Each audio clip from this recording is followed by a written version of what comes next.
Good afternoon, and welcome to the Good Network, broadcasting live from the Good's Virtual World Studios. Today is Father's Day, and before we talk about virtual reality, before we talk about artificial intelligence, before we talk about technology at all, I want to talk about something much older, curiosity, because everything you see around me started as a question.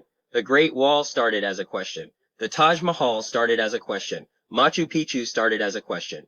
Every great wonder humanity has ever built began exactly the same way. Someone looked at the world as it was and asked, what if? What if we could build something better? What if we could understand more? What if we could leave something behind that outlives us? That's curiosity. And I believe curiosity may be the most powerful force humanity has ever discovered. Not artificial intelligence, not virtual reality, not the internet. Curiosity. Because every invention, every company, every movement, every breakthrough started as a question. I spent most of my life following questions, not because I had the answers, usually because I didn't. And the older I get, the more convinced I become that curiosity is humanity's natural state. Every child I've ever met is curious. Every single one. They ask questions about everything. Why? How? What if? Then somewhere along the way, life gets loud. Responsibilities get loud. Certainty gets loud. And curiosity gets quiet. I spent most of my life wondering why. Maybe that's because I spent most of my life paying attention to something most people rarely think about. Breath. I've had asthma since I was 2 years old. And when you've spent your life paying attention to breath, you start paying attention to time. Not in fear, in appreciation. Because every breath feels valuable. Every conversation feels valuable. Every opportunity to understand another human being feels valuable.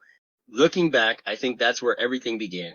Not as a company, not as a virtual world, not as a network, as a question. What happens when curiosity gets better tools?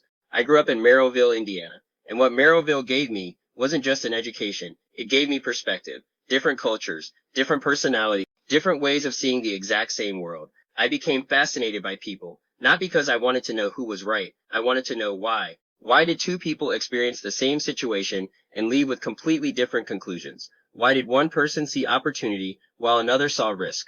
Why did one person see freedom while another saw responsibility? My senior year, I won most talkative, which still makes me laugh, because I genuinely thought everybody talked that much. What I realize now is I wasn't trying to talk. I was trying to understand. That curiosity followed me into adulthood, and eventually into furniture sales. For years, I thought I was learning how to sell. Looking back, I was learning how to listen. Every day, somebody new sat across from me. Teachers, engineers, nurses, entrepreneurs, people from every walk of life. And every conversation felt like opening a door into a world I had never seen before. One day I sold a recliner to a man who worked on the original GPS project. And after he left, I couldn't stop thinking about him. Not because of GPS, because of perspective. I knew what GPS was, but I had no idea what it felt like to help build it. What did those meetings look like? Who challenged the ideas? Who approved the ideas? What did success feel like? What did failure feel like? What did an ordinary Tuesday look like inside a project that billions of people now use every day? And that's when I realized something. Information and understanding are not the same thing. The internet could tell me what GPS was. It couldn't easily help me understand what it felt like. That realization stayed with me for years. Then an old memory came back. The magic school bus. Good old Miss Frizzle. My favorite teacher I ever had. Not because she taught facts. Because she respected curiosity. You didn't hear about space. You went there. You didn't hear about the human body. You traveled through it. When they went inside Ralphie, I went too. And for the first time, learning felt less like instruction and more like exploration. Miss Frizzle taught me something no textbook ever did. People don't become interested because they're told something is important. They become interested when they experience it. Then I started noticing something else. Older athletes would say, if I knew then what I know now. Parents would say it. Business owners would say it. Retirees would say it. Everybody seemed to be carrying wisdom they wished had arrived sooner. And I kept asking myself why. Why does wisdom always seem to arrive late? Why does every generation have to start over? Then I became a father. And that changed everything. Because curiosity stopped being something I observed.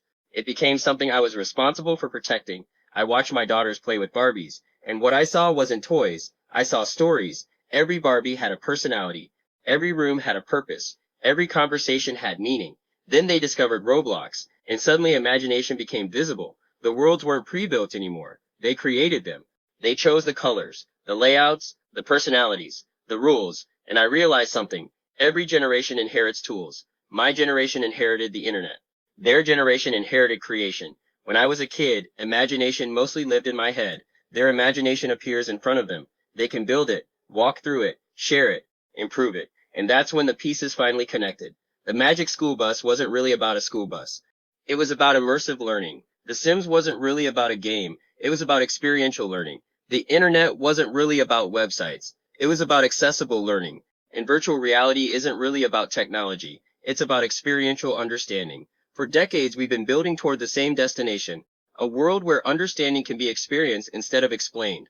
That's when I realized I wasn't building software. I was building the next classroom, the next library, the next laboratory, the next campfire where humanity gathers to exchange wisdom. That became the Goods virtual world, not as another game, not as another platform competing for attention, but as a place built around human potential, a place where people can experience perspective instead of simply hearing about it, because you deserve to know what it feels like to run a company. You deserve to know what it feels like to manage a hospital. You deserve to know what it feels like to sit in rooms where important decisions are made. You deserve perspective. Inside the Goods virtual world lives GoodMind, an immersive learning library built around a simple idea. What if understanding was easier to access than confusion? What if learning felt more like exploration than memorization? What if curiosity could move directly toward clarity? Inside GoodMind, people don't just watch lessons, they experience them. They don't just hear about interviews, they interview. They don't just hear about leadership, they lead, because experience creates understanding faster than explanation. Then came Good Wealth, because the more people I met, the more I realized wealth isn't just money. Wealth is perspective. Wealth is preparation. Wealth is understanding. It's knowing how systems work before life asks you to navigate them. Then came the Good Lab, the innovation district inside the Goods virtual world. A place where ideas can be explored before they're funded, experienced before they're judged, improved before they're launched. A place where entrepreneurs, artists, inventors, students, and dreamers can build ideas and invite the world to experience them, because curiosity shouldn't need permission to exist. And finally came the Good Network, because every generation deserves a place to share what they've learned.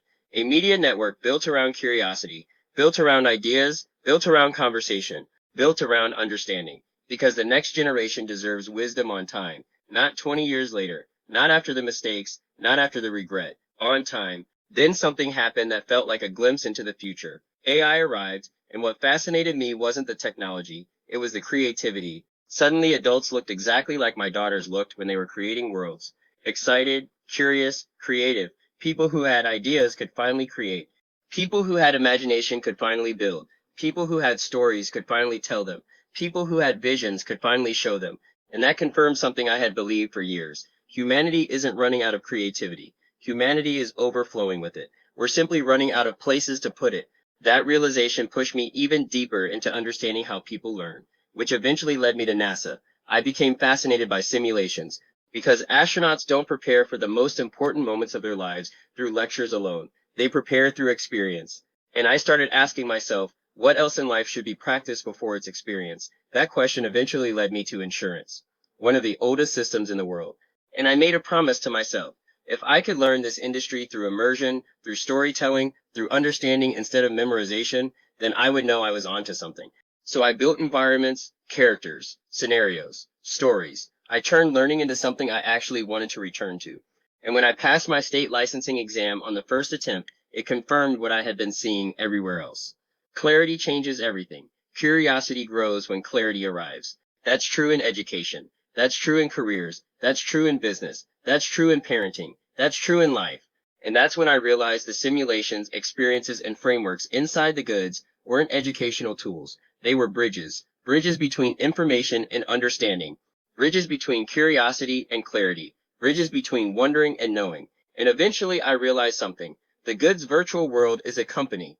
But before it was a company, it was a question. What happens when curiosity gets better tools? That's the question I've spent years following. I've invested time into it, resources into it, conversations into it. I've had people support it. I've had people question it. And honestly, both make sense because perspective arrives at different times for different people. What matters to me is that the question was worth asking, because even if the vision takes longer than I hope, I'll always know I offered the idea. I offered a different way to learn, a different way to understand, a different way to share wisdom, a different way to connect. And maybe that's why Father's Day feels like the right day for this conversation, because being a father taught me something technology never could. We are all living on borrowed wisdom. Somebody taught us, somebody guided us, somebody shared a lesson they didn't have to share. And now it's our turn. our turn to leave behind better tools, better understanding, better questions for the people who come after us. That's ultimately what the Goods virtual world is, not a virtual reality company, not an artificial intelligence company. My contribution to the next generation. Because if I've learned anything from being a father, it's this. The greatest thing we leave behind isn't money. It isn't titles. It isn't accomplishments. It's perspective. And perspective shared at the right time can change an entire life. Before I go, I want to leave you with something simple. Protect your curiosity. Talk to someone whose life looks different than yours. Learn one thing you've always been intimidated by. Ask one more follow-up question than you normally would. Choose understanding over assumption. Because perspective doesn't arrive all at once. It arrives one conversation at a time, one lesson at a time, one question at a time, one breath at a time. If this conversation resonated with you, I'd invite you to continue it with us. Visit thegoodsvirtualworld.com or follow us at @thegoodsvirtualworld. Not because we have all the answers, because we're building a place for people who are willing to keep asking better questions. For a long time, I thought breath was the lesson. As I've gotten older, I've realized breath is the reminder. The reminder that time is valuable. The reminder that curiosity is valuable. The reminder that understanding is valuable. The reminder that every person you meet is carrying a world you'll never fully understand unless you're willing to ask. My name is Rahdric Courtland Dix. Thank you for spending a few breaths with me this afternoon, and you just got the goods from the goods.